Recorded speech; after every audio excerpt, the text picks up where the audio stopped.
Ces dernières années, Tina Arena s'est montrée très discrète sur sa vie amoureuse. Dans une récente interview, la chanteuse a confirmé s'être séparée de son compagnon Vincent. Une décision commune. Tina Arena est de retour en musique. Après 5 ans d'absence, la chanteuse australienne est prête à présenter son nouvel opus, Love Savage. Dans les années 2000, elle avait passionné le public français avec ses titres Aller plus haut ou encore Aimer jusqu'à l'impossible. Pourtant à l'époque, elle ne parlait pas du tout français.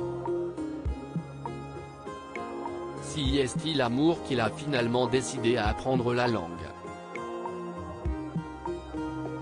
Elle rencontre Vincent, celui qui deviendra son compagnon lors d'une représentation de Notre-Dame de Paris. À l'époque, l'homme est producteur, tandis que la jeune chanteuse interprète le rôle d'Esmeralda dans la version anglaise de la comédie musicale. Ensemble, ils ont un enfant prénommé Gabriel et âgé, déjà, de 18 ans. Mais après plusieurs années de bonheur, le couple a décidé de se séparer. Une séparation faite dans le respect et la bienveillance. Notre histoire a duré très longtemps. Puis nous avons pris des directions différentes. Nous ne sommes pas parvenus à évoluer ensemble, ce qui arrive à des millions de gens, a expliqué Tina Arena dans une interview accordée à Gala. Mais l'artiste l'assure, cette séparation s'est déroulée dans le respect et la bienveillance, avec le bien-être de notre fils comme priorité. Si est en toute discrétion que l'artiste s'est séparé de son compagnon de longue date, malgré les nombreuses rumeurs qui couraient depuis plusieurs années. Je suis quelqu'un qui a besoin d'évoluer, confie Tina Arena. Malgré son absence en chanson, Tina Arena était bien occupée.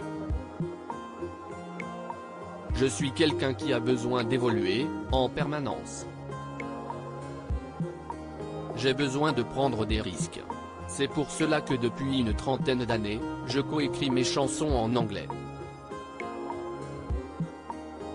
J'ai eu besoin de faire du théâtre aussi, expliquait Tina Arena sur le plateau de Ça commence aujourd'hui. Pendant plusieurs années, elle a tenu le rôle d'Eva Perron à l'Opéra de Sydney, puis de Melbourne.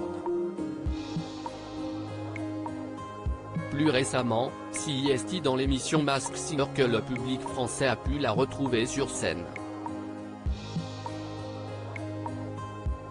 Et la chanteuse est désormais prête à entamer sa prochaine tournée.